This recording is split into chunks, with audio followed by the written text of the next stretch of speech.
And we're in and recording. Welcome to a particularly exciting episode of the Good Listening To show here on UK Health Radio.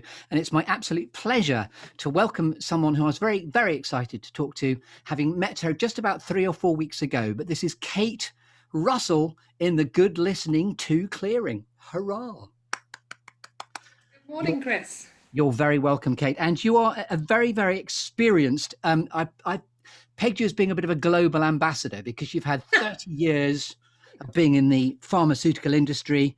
You're also a resilience specialist. You work for a wonderful company that I'm connected to as well now called Passepartout, which is very sort of Jules Verne and Phileas Fogg. And also you were an ex-CEO of Pilgrim's Hospices as well. And I was particularly excited to talk to you because there is a sort of legacy life reflections thrust to the Good Listening To show as well, because we get into a bit of Shakespeare and we talk about legacy and how you'd most like to be remembered. So you're very, very welcome. My first question to you, Cate, is how's morale and what's your story of the day? Morale is very good because I feel that we have lots and lots of reasons to be celebrating, because we can now start doing things that the rest of the world can't, and we should accept that as a huge privilege and make the most of it. Don't be foolish, but make the most of it. So it's very much around the planning ahead now. I'm already thinking, I can't wait to spend time. I'm spending next weekend in a bubble with my grandsons, and I can't wait. And they've said that, and this was a funny conversation with them this morning, it was, if I am going to go over, I've got to make sure I bring Opa, which is their granddad. And it's the idea of me having to physically take Opa with me. Don't forget, I'll leave him by the door so I don't forget to take him, because my grandsons are desperate that we turn up as a package. And he's called Opa, did you say? Opa, yeah. My first grandchild was born while we lived in Holland. And they call their grandfathers Old Pa, which is Opa in Dutch. So he really took to that term. So he's been known as Opa ever since. So we've got 4 grandchildren, and they all have an Opa instead of a grandpa. I love that. I've never heard it couched as Opa. So what a lovely thing that you and Opa are both. And what's your name, Cate, in the same? Oh, I go with my Irish roots. I'm Nana. Nana and Opa. I love that. In fact, in our family, I'm known as, well, my kids call me Doddy because, oh, Doddy. Oh, Doddy, oh, Doddy, oh, Doddy. So I'm going to be Granddoddy, I think. And it's just a quirk. I mean, I think no other family's got that on the planet. But when did you last see your grandchildren? Must have been before Christmas. Wow. So it's been a long, long time. That's been the longest it's ever been. And in the history of the world today, it is the 17th of May as it happens. So this is the day historically in the UK where things begin to open up again. And as you say, it is an opportunity and a bit of a carpe diem, but with caution. Wonderful. So if I may, I'm going to bounce you along the storytelling metaphors of the Good Listening To show and podcast, of which the show is a component part. So first of all, we'll talk about a clearing. Then it's all to play for because there's a tree. There's some apples that get shaken out of the tree. There's some alchemy, some gold, some Shakespeare as promised, and a multi-layered cake that you get to put a cherry on the cake. At the very end. I love this whole concept. So it's all very, very exciting. And in the conversations we've had so far, you're such a natural storyteller that I was very, very excited to talk to you. That's so the Irishness. Yes, the crack and the Irishness is what we're after, which is great. And you've got a Dutch connection as well, I was hearing as well, because of Opa. Yeah. Lovely. So what is a clearing like for Cate Russell? Where do you go to get clutter-free, inspirational, innovative, and to get some oxygen blowing between your brain cells? Maybe a cliche, but it's the open beach. It is where the sky and the sea meet, where I can just stand, and that for me is where I feel I can take air in. When we were living in the southeast of England, I used to end up in Brighton because there was something about early mornings on the beach, and you can just, and obviously it's still something that I look at with this picture and thing. So it is the sea. It is a seascape, open skies, open sea. That makes me feel calm and also gives me a sense of the scale of the universe. So I get perspective. I love that. And I thought of Faulty Towers as you mentioned that, the idea of where the view is between the sky and the sea. So Yeah. it's not John Cleese at all, because it's a beautiful beach, Brighton, very pebbly, isn't it, in Brighton? It is, yes. It's not something that you can walk on easily. It's not like beach that's got the flat sands, but yes, it was the closest one I could get to. And you've lived and worked all over the world, I'm gathering, but I like the fact that you've been very specific about your geography. Would you like us to go to Brighton Beach, or you can go to whichever beach you like for the metaphor of what we're exploring?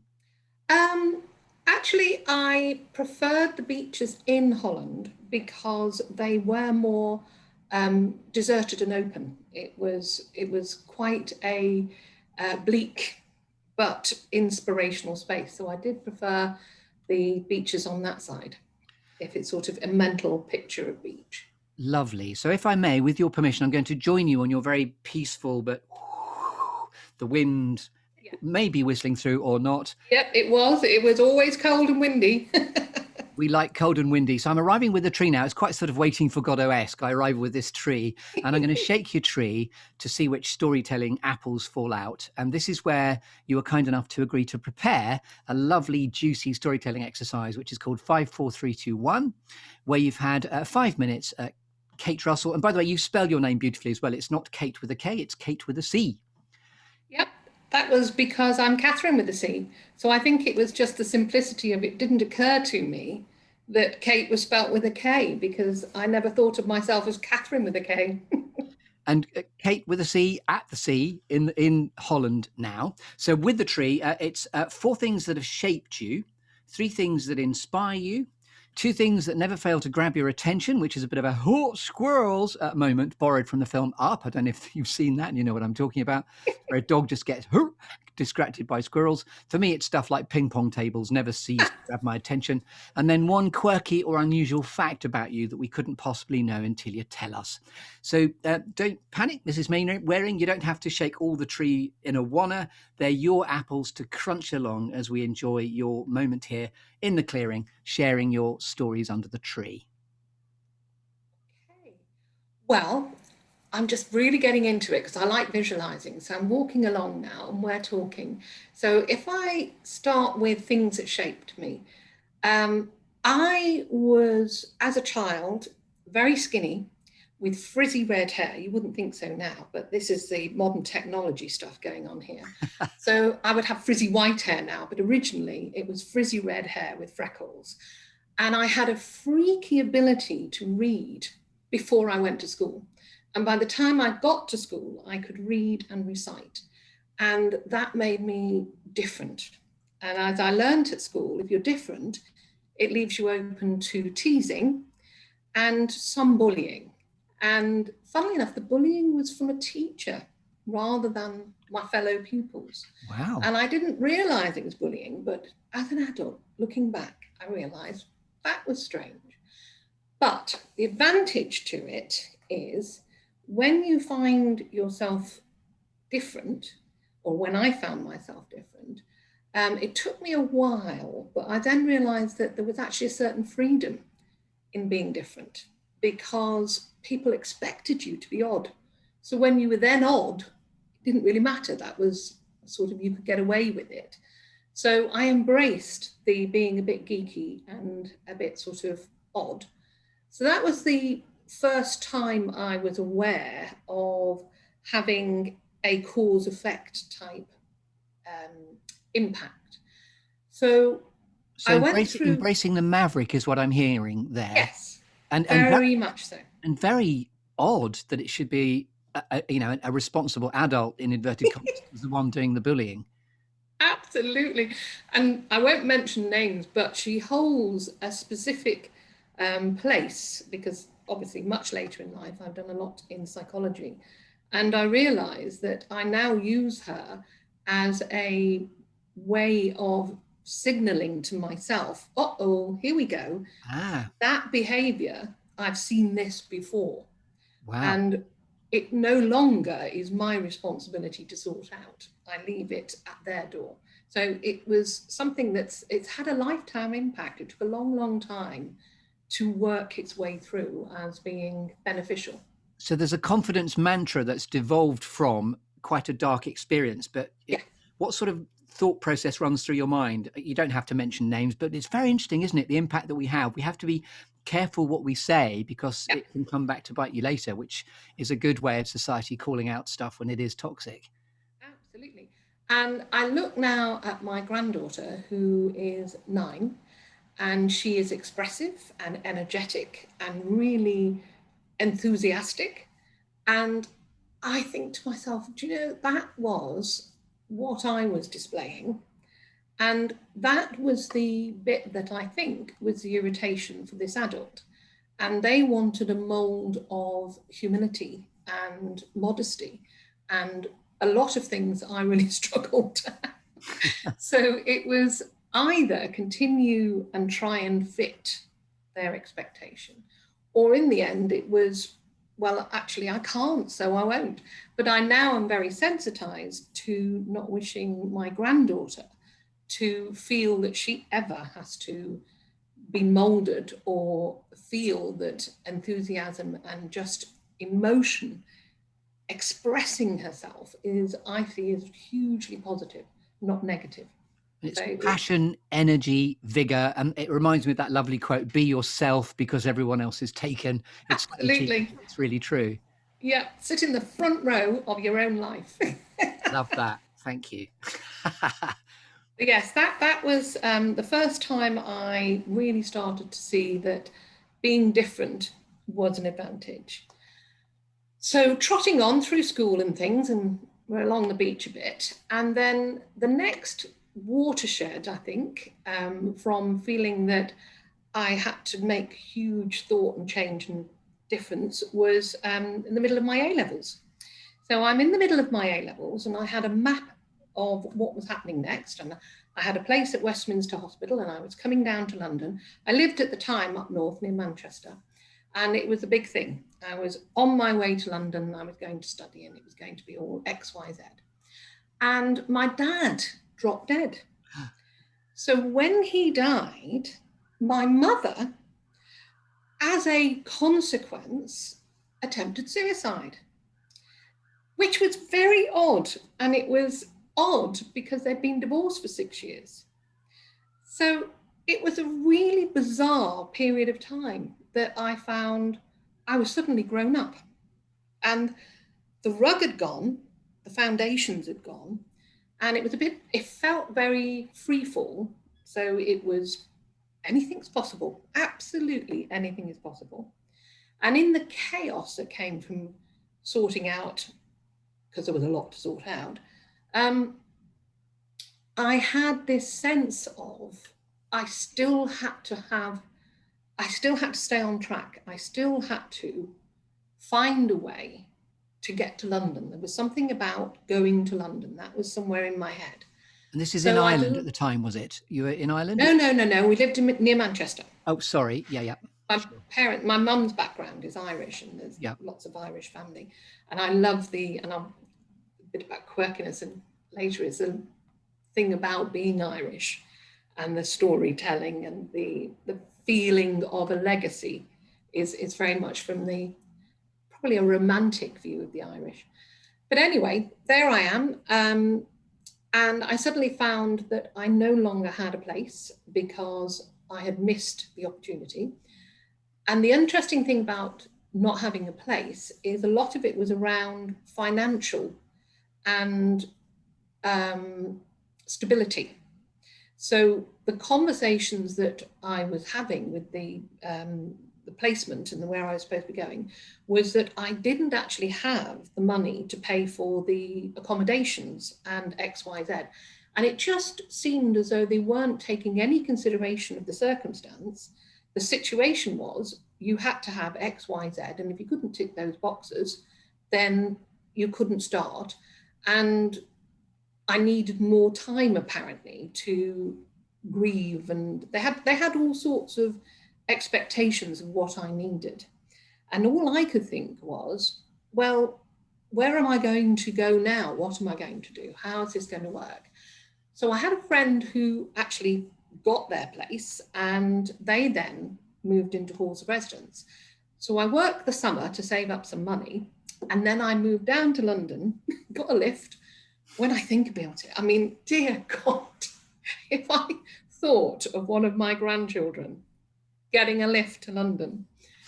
So I got a lift to London and I arrived and slept on the floor of, and various sofa surfing, apparently it's called, but didn't have that term then. And I lived in the halls of residence like a ghost for 6 months. Very bold. I like that. And I'm intrigued to know, did your mother land the right way up in the end in all of Oh, this? yes. Yes. Oh, yes.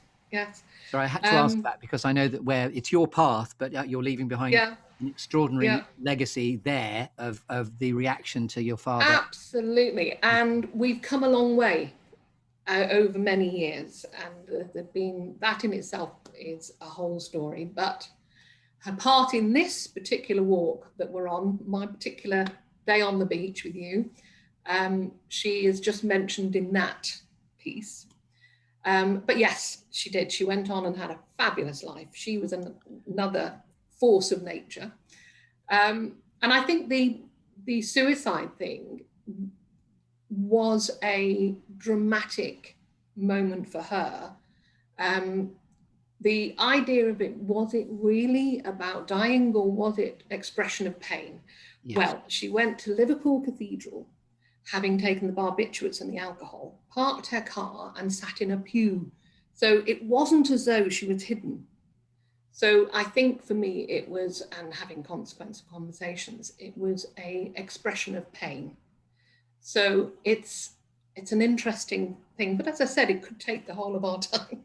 And there's some, were you Catholic as well or Protestant? I'm just asking. Oh, Lordy, part of the childhood thing and this business about being pious and moderate and sort of humble was very much the Catholic doctrine, especially for girls. And why I asked, by the way, was just that something in the DNA of your mum's idea of sanctuary within a church. So to go Yes. to that place and Absolutely. And again, that's what I mean about there being this history of Irish Catholic and this sense of right and wrong and this sense of being judged. I think that's a big part of it. There is a sense of, I had a mental picture while I was young of God sitting there with a big book. And each day you had to work out which page you were on by the end of the day. Were you on the good page or the bad page? the naughty step or the good step. Absolutely. And it was a lot of responsibility, but I took it all very seriously. So it was very forming. It was very forming. So then I got down to London and I was able to get a roof over my head, which was great, by basically ghosting at the halls of residence. We used to have to get up and I used to have to be out before the cleaners came in. And if the cleaners changed their day, I was an extra person and they were suspicious that there was another person living there, but it was all very, and it became part of the groups, which were, I mean, thank God for them. The group became part of the conspiracy so that I could work out what I was going to do next. So you were a Westminster stowaway is what we're hearing.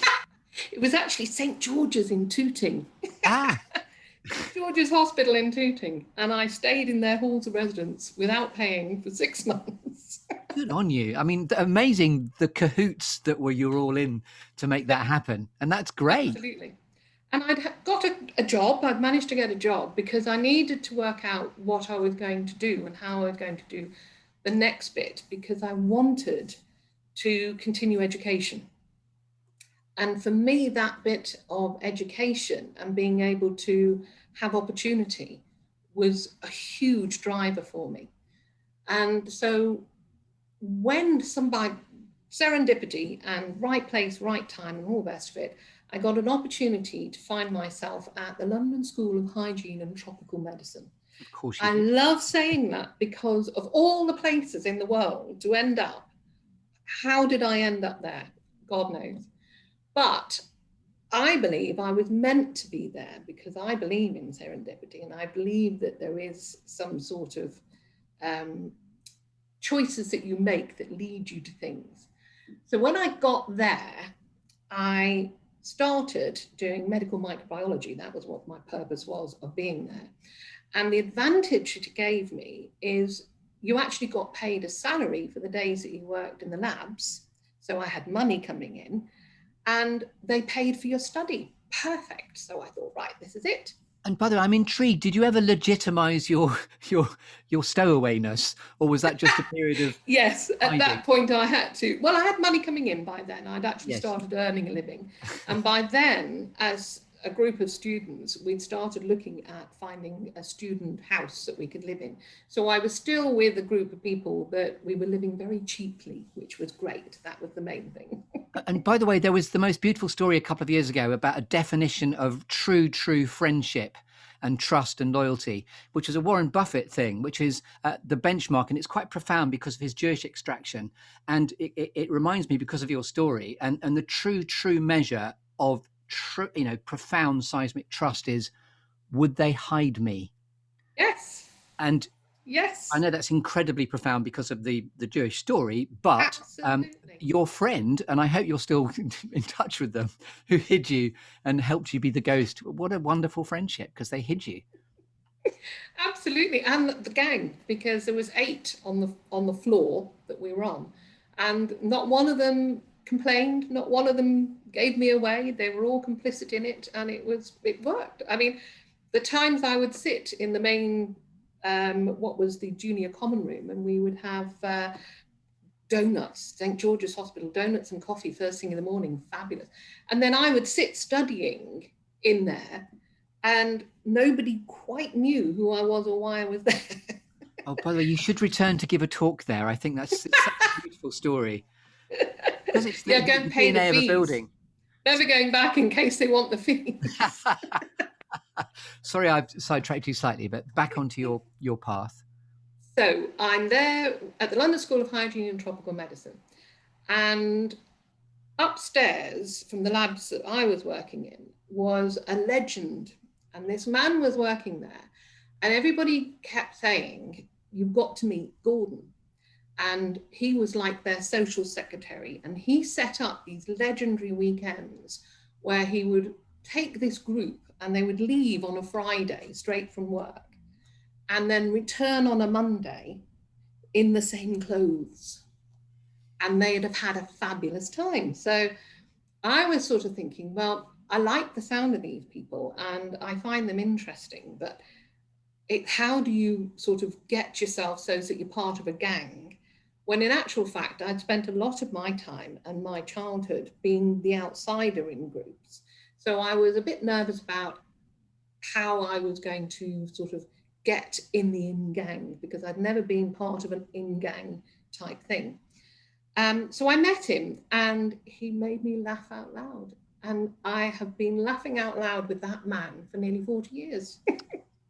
What So did he? he was Do you my remember soulmate. what did he? Do you remember what he did? Was it just his way of being or his quirk? What made you laugh out loud? He was the only, I met somebody who was so centered and he genuinely was internally referenced. So when he said, "Let's do it, I don't care," he really meant it. And if he got criticism or a negative comment and things, he would respond. He would just call them out on it and then walk away and leave it. And he genuinely was able to. I just felt that he was someone who really had things in perspective. He had life in perspective. And he was always open for the crack. He was carpe diem to the extent, but with a huge personality and would always be there for everybody. So that allowed him to be an anchor.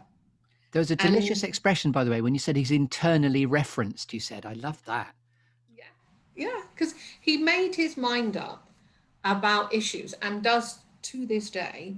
He makes his mind up about issues in what does this mean?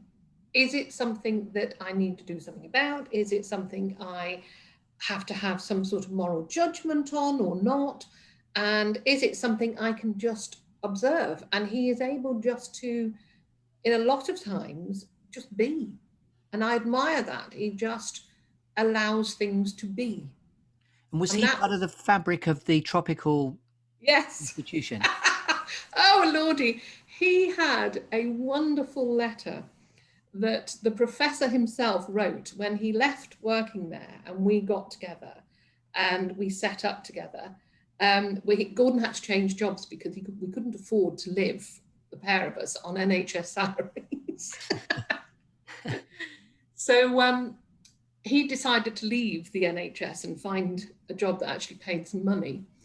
And when he was leaving, the professor wrote this letter, and it was 2 pages of such a warm and witty, and this guy was the professor and leading a mycological reference laboratory in London. And he felt the need to write 2 letters, and his leaving was almost a loss to everybody in the building, and the stories that came out at his leaving do. And it was things like, sort of, you will be very lucky indeed to get Mr. Russell to work for you. Wow. So yes, he was a legacy in his own lunchtime. So he was my soulmate, and we set up together and have been together ever since. And we then had 2 boys, and we now have wonderful daughter-in-laws. My sons did well. They did very well. And we now have 4 grandchildren. So, and he still makes me laugh. He's still the person that is behind me 100%. That is so wonderfully moving. And how long have you been together, if you don't mind me asking? I'm not trying to... Just on 40 years.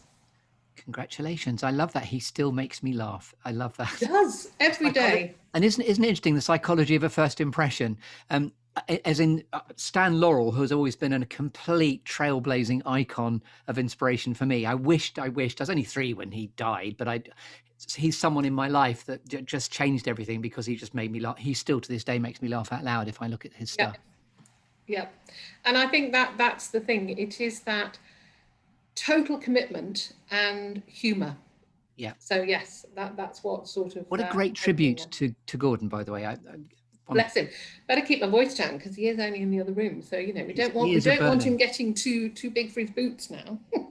And is that letter still somewhere to hand, or is it just... Yes, I still have that. That's in when I got into careers and driving careers and things, and we had these books that you've got to put together with all your certificates in and everything else. So it's still in his book of certificates and everything. And we ended up having to encapsulate it because it got frail with the reading. Love that. It's worth framing by the sound of it, because it's the Yes, it was very, very, very witty, very funny, and really captured him. So that was where I then had the opportunity to have a stable lifestyle. And I had somebody who was in my corner and really supportive of whatever I wanted to do. So that was the point when I decided that I was going to need more. Didn't know what more looked like, but I had an opportunity to join the pharmaceutical industry. So I thought, right, I shall see what that brings. So the thing that I was amazed at is the opportunity in that industry. So suddenly, symposias, I mean, when you're in the NHS, there is such a lack of funding for so many different things. It's not that there's a lack of money in the system, it's just often badly distributed, and there's not a lot of joining up, which makes it quite difficult. So sometimes the energy and the money and the resources don't quite all knit together. But when I joined the pharmaceutical industry, I was able to go to symposias all over the world. And I found myself in lecture theatres with world-renowned speakers. And I went out to dinner with them. And it was suddenly learning on a scale that I wouldn't have normally been able to have exposure to. I was working we were developing and bringing to market an oncology, a cancer management product. So they managed to orchestrate for me to have a 3-month secondment with an oncology team. And part of that oncology team was the Marsden team. And they were so welcoming. And what we worked on was fascinating. And I would often find myself standing there thinking, how did I get here? I'm part of this gang, and we're doing these incredible things, and we're talking about such interesting things. So that was where I loved the opportunity in the pharmaceutical world. And while I was there, I met a person, and I will name Judy. So if you're out there, Judy, and you ever see or hear this, you were an inspiration. She introduced me to neuro-linguistic programming, which then led me on to psychology. And what's Judy's second name? Just so we've got a handle cranked there. So what's Judy's second name? I'm not going to give the second name. Oh, okay, okay. I'm quite a private person, and I would hate for people to be talking to her if I hadn't spoken to her first, and I hadn't mentioned to her I'm doing this. I haven't been in touch with her for donkey years. It'd be lovely to be back in touch. That's given me a whole thought as to what she's doing now. But the neuro-linguistic programming and what that was about, and her generosity, both in time and spirit, because for the first time, we would sit and we would take time in the afternoon when we were doing something, and she would work through some of this NLP stuff with me. And it was her generosity in sharing her understanding and what it was that led me into doing it and inspired me into doing it. And it was that with psychology that unlocked for me understanding people's behavior and motivation. And by understanding that, I was in a sales role, and it was application of understanding motivation and the linguistic programming that came that got me in the end to being a global medical sales director with 62 countries responsible for the ethical sales across 62 countries. And that was when this is a 30-year phase of your life that you're launching into. Absolutely. Yeah. And that was brilliant. So I'm traveling and I'm meeting people. I'm in different cultures. It's sort of, we had to move to Holland. This is how I ended up in Holland, because I was living in Bath and having to get up at the crack of dawn to get to Bristol Airport. Then you had to fly to a hub airport in order to then go on to where you were needing to go on to. Whereas Schiphol Airport, where the head office was, you walked downstairs, got on a flight on Monday to Russia, and came home on Thursday or Friday morning and got into bed on Saturday morning, and then your life was back to normal again. And it allowed travel to be really, really straightforward and simple. And the Dutch lifestyle and living in Amsterdam was a complete and absolute moment out of time as well. So, and for my husband as well, because he took early retirement so he could come with me, because the boys by then were with their own lives and their own focus. So we were able to then travel together rather than him sitting here in England while I'm traveling around the world. So he joined me on that quest, which was great fun. So it was a real window and opportunity to get out and about. And part of the meeting people and traveling made me realize just how important it was for me to have an influence on my grandchildren. So when they arrived and I found myself in Singapore and places where the time lapse was big, I was trying to be a grandmother over Zoom, because it was Zoom, or it wasn't Zoom in those days. It was it had only just come out that you could Skype. Yes, so you're being a trailblazing grandmother as well as a global ambassador. So I thought to myself, and they brought my first grandchild came to Holland, which is where the OPA started. So we ended up where we'd spend time in Holland, and I just felt it was too important. I needed to do something that would allow me to be part of their lives. I wanted, if I was going to have grandchildren, I wanted to be part of their lives. I wanted them to be a grandmother that they knew. So I gave it up. I thought, I'm going to have to retire, come back to England, do something else. And that was when another door opened. And this is where, when you're looking for something, it kind of happens if you're open to things. Hmm. And by being open to it, I got a role, post. I got the opportunity to be the chief exec of a group of hospices. Which is where the And pilgrims. that, yeah, Yes. so that was another 5-year journey and remarkable as well. I mean, that I learned so much in that time, again, about people and about what matters and things. So that was where I got a real sense of carpe diem. Hmm. So anything that I think I need to be doing or saying, I try and get it done. And I'm working on writing letters to my grandchildren, because the carpe diem thing, you just never know what way fate is going to be. And the biggest surprise when running hospices is you never know who's going to be on that fate. And even though I'd experienced it very painfully with my father dying and things with my mother and everything else, I still thought hospices were places for very old people. Hmm.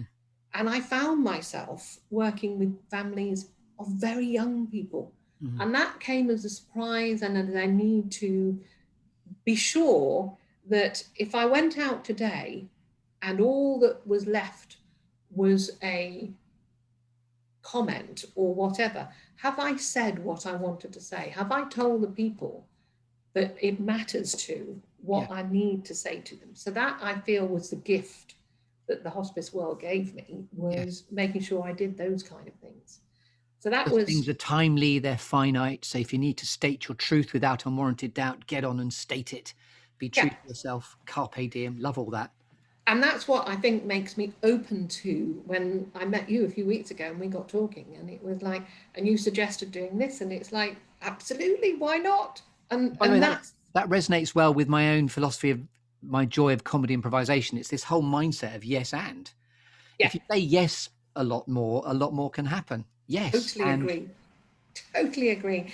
And they're the kind of things that inspire me. Creative people, I find inspirational. I love connecting with creative people like yourself, because you make me come out of myself. You make me, it gives such pleasure to laugh, to listen to music. And the idea that another human being can touch the emotions of another person, and they often do it without any means or safety net. I mean, if you're an actress or an actor or a musician or a comedian, you don't know when you're going to get paid again or how you'll make that happen. But that seems secondary. You'll kind of make that bit work. And I really admire that. That to me is really brave. That's the kind of inspiration thing that I just have. So it's they're the kind of things that inspire me. Kate, you're giving me alchemy and gold by the bucket load. We've got quite a few other things to bounce through. So Yeah, forgive me if I'm driving time a little bit, but it's fine. that's the most extraordinary, illustrious, rich, sumptuous gallery of things that have shaped you. You've been implying stuff that's inspired you along too. So we're getting it. So what about 3 things that inspire you and then 2 things that grab your attention? Inspire me, creative people, absolutely creative people. And the other one is atmospheric places of learning. And what I mean by that is, I love Hogwarts. I love the library, the British Library. Sitting in a lecture theatre, I love the possibilities that being in a place of education brings. So I really like atmospheric places of learning. And then the other one is literally serendipity of meeting people. It's this being able to, if you meet somebody, take a moment or two to meet them and see if there's a connection there. It's the thing that I find inspirational. And then the grab attention is live music. Like you said at the beginning about the fact that you're drawn towards, oddly, table tennis tables. There's a story there. And for me, it's trees and live music. So live music, if I hear live music or music, I have to investigate. If it's just music, I love music. If it's live music, I have to see how that human being does it. I have to stop.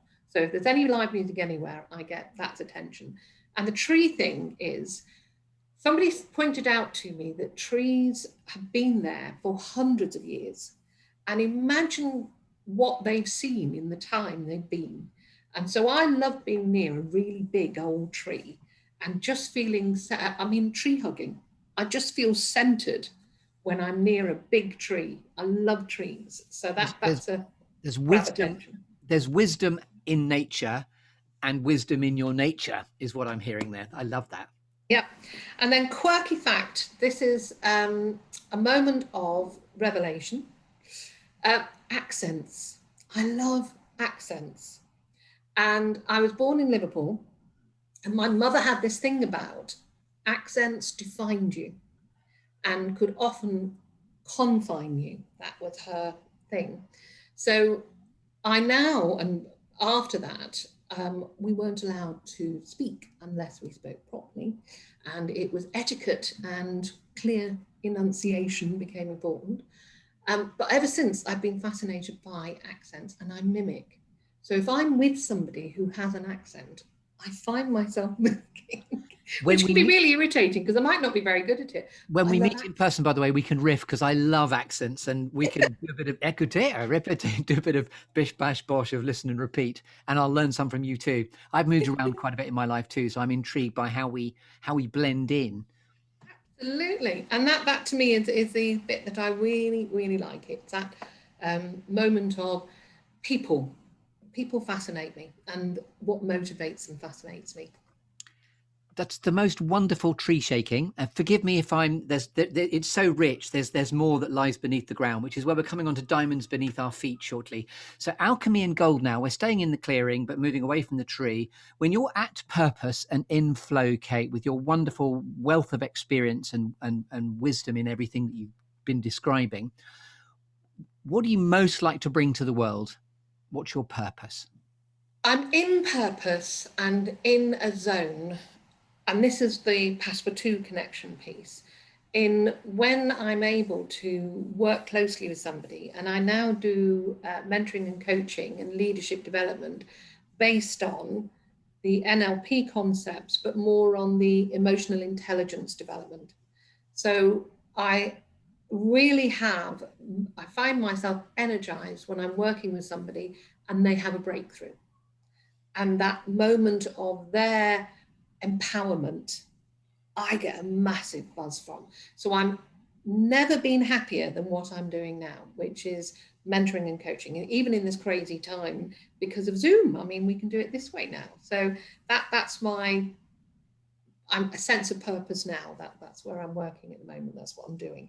And again, there's such lovely resonance. Even the good listening to is because I thought of coaching as being exactly that, giving somebody a damn good listening to. But this has obviously evolved now to more of a sort of rich storytelling idea and constructing what we're doing. But I love the fact also that coaching's about nudging sometimes. You just nudge someone towards their own epiphany is a wonderful gift to be able to bring to bear. That's what I'm doing. That's what I love doing. Oh, you've gone very quiet suddenly. Just say, oh, there we go. You're back. You just went momentarily. The Zoom's got tired. We've all got Zoom fatigue. But this is so lovely. And now, if I may, we're going to award you with a cake. And it's a multi-layered cake, nom, nom, nom, nom, nom, from the point of view of you can put a cherry on the cake of this conversation. This can be the best piece of advice you've ever been given. It could be or a favorite leadership quote or some legend that's pulled you towards your future. And then just to get a bit Shakespearean, inspired by Shakespeare's All the World's a Stage and all the men and women merely players, getting a bit existential. What's your legacy? How would you most like to be remembered, Cate Russell? Wow. Okay. Best advice, and this was Judy. You are the sum of your beliefs. So you can be restricted by them as well. So when I first started in the pharmaceutical industry, there was people being promoted around me, above me, and whatever. And I went to her and talked about what's going on. And she said, you don't believe you can. And there's nothing more to it than that. What you believe, and I think it was Eleanor Roosevelt who captioned it with, if you think you can or you think you can't, you're probably right. So it's that moment of why not you? So if you want to do something and you want to change what's happening, change what you're thinking, change your belief. So that's the cherry. And then the legacy bit, I think for me, it is, I want people to, if I had to leave something behind, it would be, I took a moment, and because I paid attention to them, I was able to make a difference. So it's that bit of connecting to another human being long enough and gave them space and connected in a way that I was able to make a difference. It's that I took a moment. I'm just letting a bit of silence hang there. I love that. I took a moment, I listened long enough to make a difference, is how I just experienced that. I thought that was absolutely delightful as a final sort of legacy statement, if you like. This has been your moment in the sunshine, Cate Russell, and forgive me, it's been so rich and sumptuous in what we've been talking about, and I really do apologise if I've truncated anything. But as this is your moment in the sunshine, is there anything else you'd like to say in the experience of our having you here in the sunlight of the clearing of the Good Listening To show? I think what you're doing with good listening, you cannot underestimate how important it is to give people an opportunity to be heard in any form. So I think what you're doing is totally inspired. So I think this is amazing, absolutely amazing. And the way it's about doing it as a story, because ultimately that is all we have, our stories. So if no one hears it and you don't tell it to anyone, did you ever really exist? So I think what you're doing is amazing. Love it. So you've been listening. We've been blessed with the presence of Cate Russell, the lovely Cate Russell, here in the Good Listening To show and podcast Clearing. I've been Chris Grimes. I'm going to say goodbye to you now, and then I'll just do a quick sort of outro for the listeners on the UK Health Radio show. But thank you so much for taking the time to, as I say, grace us with your presence. It's been a pleasure. Cate Russell. Just thinking about this has been a lovely thing. You're very welcome. Our conversations and accent swapping to be continued. Absolutely. Over a pint in a pub. And bring Gordon. And what was the grandfather name again? I so love it. Opa. Bring Opa. Opa. Well, like you'll be another one who says, don't forget to bring Opa. Bring Opa. In fact, maybe I'll bring Opa into the clearing as well and find out what all the fuss is about. Okay, speak to you soon. Bye. Thank you. Bye.